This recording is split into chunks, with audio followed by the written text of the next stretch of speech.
जय श्री राम। स्वागत है आप सभी का एक बार फिर से मेरे YouTube चैनल पर। मेरा आज का विषय रहने वाला है शनि देव के गोचर को लेकर। जैसा कि आप सभी जानते हैं, साढ़े साती हमेशा चंद्रमा से देखी जाती है। यानी अगर आपको ये पता है कि आपकी कुंडली में चंद्रमा किस स्थान पर विराजमान है और आपकी राशि क्या है, या आपको ये पता है कि आपके जन्म का नाम का अक्षर ये है जिसके अनुसार आपकी ये राशि बनती है, तो उससे हम व्यक्ति की साढ़े साती और ढैया का विचार कर लेते हैं। आज हम बात करेंगे कि कर्क राशि वालों के लिए जब शनिदेव जो अभी वर्तमान में मकर राशि में चल रहे हैं, उसके बाद ये राशि से अष्टम में आ जाएंगे, जिसके कारण कर्क राशि वालों के लिए शनि की ढैया का प्रारंभ हो जाएगा। ढैया मतलब शनि का एक राशि में 2.5 साल का होना। साढ़े साती कह लीजिए, ढैया कह लीजिए, लेकिन इसके पीछे जो एक लॉजिक है वो ये है कि महर्षि पराशर जी ने गोचर के नियमों में यह लिखा है कि चंद्रमा से जब जब ग्रहों का गोचर विभिन्न विभिन्न स्थानों पे होता है तो उसके अलग अलग फल हैं, जिसमें उन्होंने शुभ और अशुभ ग्रहों की कैटेगरियों में ग्रहों को बांटा। चंद्रमा से 12वें, चंद्रमा के पहले और चंद्रमा से दूसरे घर में अगर शनि का ट्रांजिट हो तो ये साढ़े साती होती है। इसको साढ़े साती का नाम दिया गया है, जबकि एक्चुअल में यह है कि चंद्रमा से द्वादश में अशुभ ग्रह का गोचर, चंद्रमा के ऊपर अशुभ ग्रह का गोचर और चंद्रमा से धन भाव में अशुभ ग्रह का गोचर चिंताजनक होता है। क्योंकि शनि स्वभाव में अशुभ हैं, इसलिए यह अशुभता के कारण व्यक्ति को मानसिक तनाव देते हैं। चंद्रमा कौन है? जो हर 2.25 दिन में बदलता है। शनिदेव कौन है? जो 2.5 साल तक एक राशि में रहते हैं। तो बिल्कुल विपरीत अवस्था, एक मन का कारक है, एक स्थिरता का कारक है। तो साढ़े साती हो या ढैया हो, एक उसमें एक चीज तो कॉमन हो गई कि ये आपकी मानसिकता के लिए अच्छी नहीं होती, ये आपको मेंटली टेंशन देती है। कर्क राशि के बारे में बात करें तो कर्क राशि काल पुरुष की चौथी राशि कहलाती है। चौथी राशि से हम मन देखते हैं, जनरल हैप्पीनेस देखते हैं कि आपका मन कितना खुश है, आपकी मानसिकता कितनी मजबूत है। मन आज खुश है, कल को परेशान है। आपके मन के अंदर चिंताएं क्या चल रही हैं, आप क्या सोच रहे हैं, क्योंकि कर्क राशि एक जल तत्व की राशि है। जल तत्व का मतलब है आपके स्वभाव में, आपके मन में गहराई है। आप अपनी बातों को आसानी से किसी से शेयर नहीं करते हैं, और अगर किसी व्यक्ति से शेयर आपने अपनी बातें की तो आप समझ लीजिएगा कि आपका उनके प्रति बहुत अधिक विश्वास और प्रेम हो चुका है। इसलिए कर्क राशि वाले लोग बहुत ज़्यादा इमोशनल और भावनात्मक देखे गए हैं। स्वभाव में गहराई तो रखते ही हैं, लेकिन जिससे एक बार अटैच हो जाएं उसका आसानी से पीछा भी नहीं छोड़ते हैं।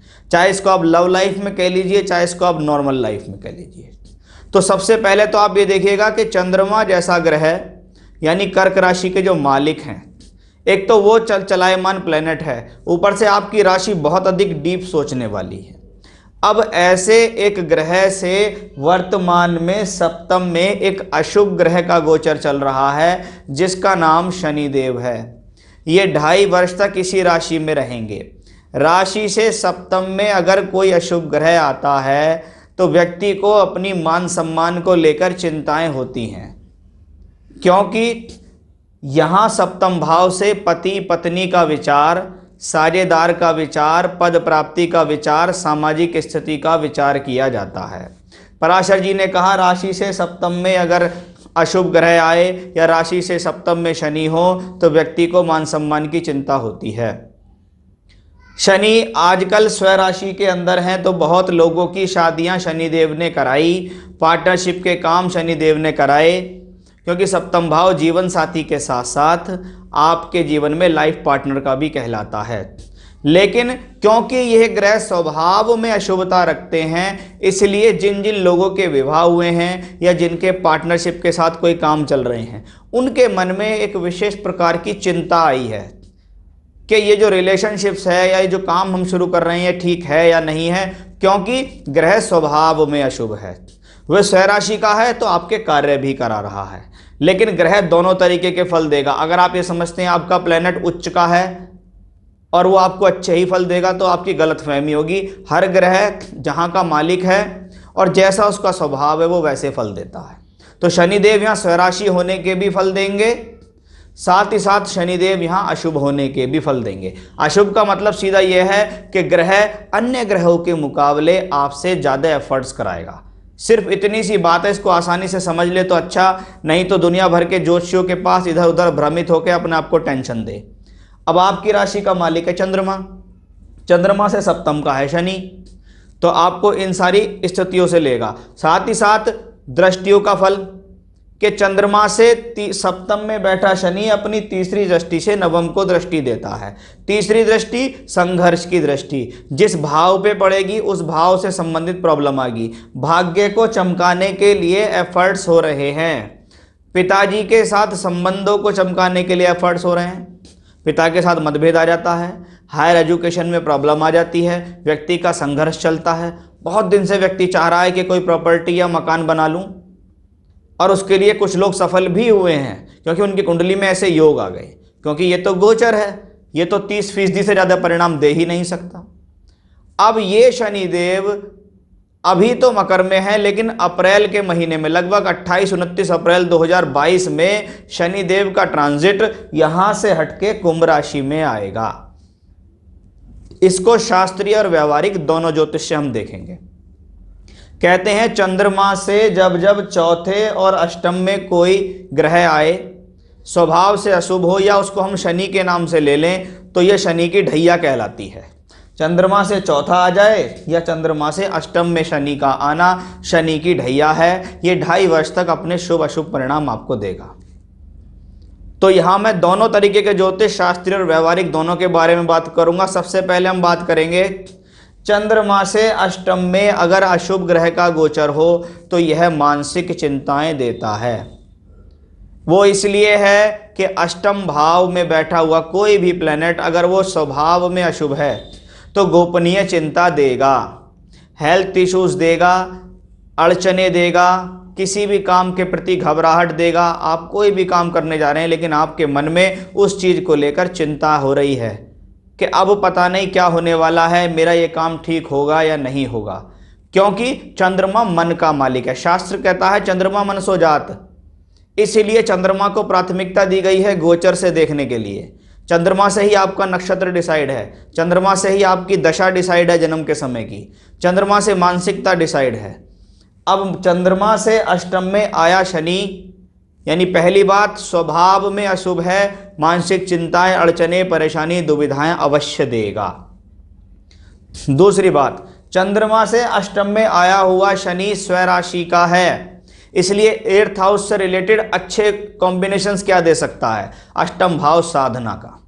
आप शोध कार्य करना चाह रहे हैं, आप रिसर्च में जाना चाह रहे हैं, आप अपनी एजुकेशन से कुछ खोजना चाह रहे हैं, आप सिद्धि करना चाह रहे हैं, मंत्र सिद्धि करना चाह रहे हैं, तांत्रिक क्रिया करना चाह रहे हैं, यानी अपने जीवन में कुछ आप खोज के निकाल के लाना चाह रहे हैं, तो उस हिसाब से ये कॉम्बिनेशन अच्छा, क्योंकि 8th लॉर्ड इन 8th हाउस स्वराशि के हैं और मूल त्रिकोण साइन के अंदर गोचर करेंगे। ये वायु तत्व राशि है, इसलिए विचारों के अंदर बहुत ज़्यादा आवागमन आपके साथ होगा। व्यक्ति स्वभाव में दार्शनिक हो जाएगा, दूर की सोच रखने वाला होगा। 8th हाउस मांगल्य जीवन के लिए भी है, वो आपके लिए ठीक रहेगा। साथ ही साथ अष्टम भाव से पैतृक संपत्ति, गड़ा हुआ धन, छुपा हुआ धन, फंसा हुआ धन भी देखते हैं। तो उन सब के मिलने की भी एक पक्की गारंटी है कि वो सब भी अगर आपके इनसे रिलेटेड कोई इश्यूज चल रहे हैं तो वो ये सॉल्व करेगा। लेकिन ग्रह को हमेशा 2 तरीके से देखोगे तो ज़्यादा खुश रहोगे।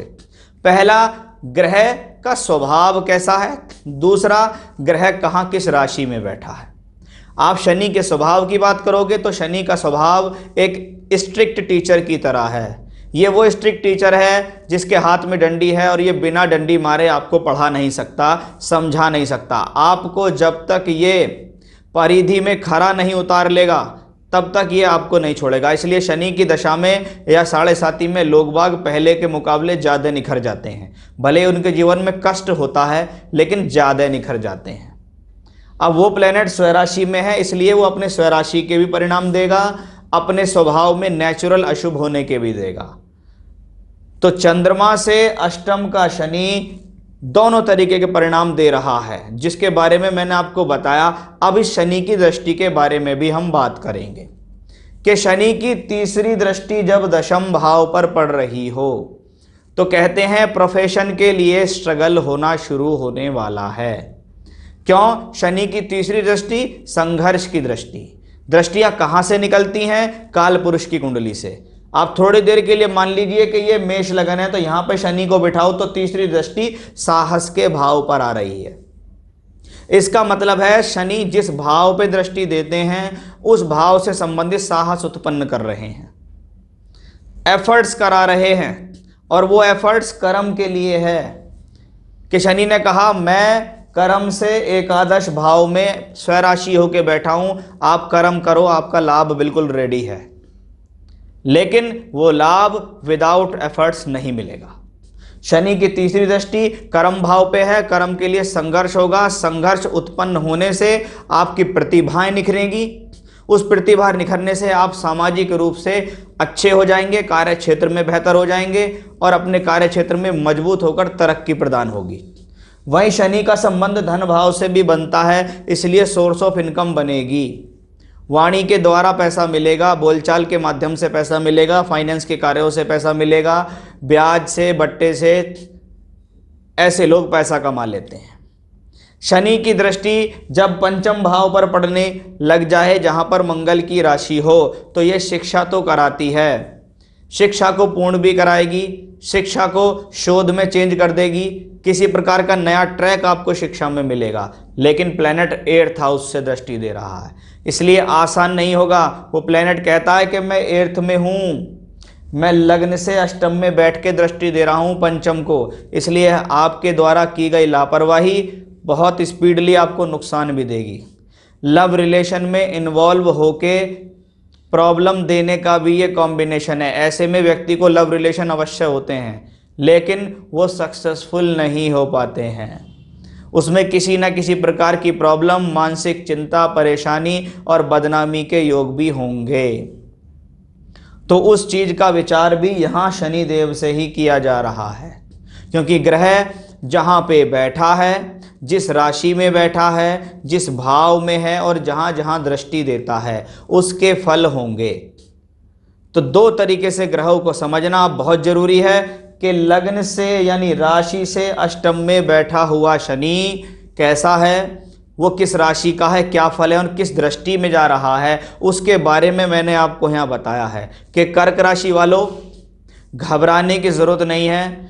प्लेनेट का स्वभाव है आपको अपने इमोशन, अपनी भावनाओं पर संयम रखना है, क्योंकि आप सोचते बहुत हैं। आप किसी भी व्यक्ति विशेष पर बहुत आसानी से भरोसा भी कर लेंगे, उसके साथ इमोशनली अटैच हो जाएंगे, फिर आपका दिल टूटेगा, फिर आप परेशान होंगे, फिर आप मेंटली स्ट्रेस में आएंगे। तो उनसे आपको बचना होगा। संतान प्राप्ति के लिए भी ये बहुत अच्छा समय होगा। कुटुंब में वृद्धि होना, आपकी शादी हुई है, आपको संतान चाहिए, संतान के लिए आप ट्राई कर रहे हैं, तो निश्चित ये वो समय होगा जिसमें आपको गर्भ धारण होगा और आपको संतान होगी, संतान की प्राप्ति होगी, क्योंकि शनि देव का जो गोचर है वो बहुत अच्छी तरीके से यहाँ होगा। और इसमें अच्छी बात यह है कि बृहस्पति भी मीन राशि में ट्रांजिट करेंगे उस दौरान, यानी 2022-23 में भी बृहस्पति का मीन राशि में बैठ के पंचम भाव को दृष्टि होगी, यानी संतान में सफलता, शिक्षा में सफलता के योग आपको यहाँ साफ तौर पे दिखाई दे रहे हैं। बस अपने स्वभाव को एकाग्र रखें, मेडिटेशन करें, योगा करें, भगवान शिव की पूजा करें और शनिवार की शनिवार सुंदरकांड का पाठ भी अगर आप करना शुरू कर देंगे तो ये आपके लिए और ज़्यादा लाभदायक और फायदेमंद हो जाएगा। क्योंकि लॉजिक को समझना है कि आप चंद्रमा हैं, चंद्रमा यानी आपकी राशि है। आपको यदि कोई अशुभ ग्रह आपके ऊपर ब्लैक कलर का आवरण डालने का प्रयास कर रहा है तो उस आवरण से आपको मुक्त कैसे होना है? अपने आप को पॉजिटिव रखना है, अपने आप वो आवरण हटता चला जाएगा। जितना आप नेगेटिव होते चले जाएंगे, छोटी छोटी बातों को सोचना शुरू कर देंगे, उतना ही ये ढैया आपके लिए प्रॉब्लमेटिक हो जाएगी। तो ये था मेरा आज का प्रयास कि मैंने आपको समझाने की कोशिश की है कि जब राशि विशेष से अष्टम में शनि आए या कोई अशुभ ग्रह आए तो उसका क्या फल होता है। फिर से ऐसा ही विषय लेकर आपके सामने हाजिर होऊंगा मैं। तब तक के लिए बने रहिएगा मेरे साथ। जय श्री राम।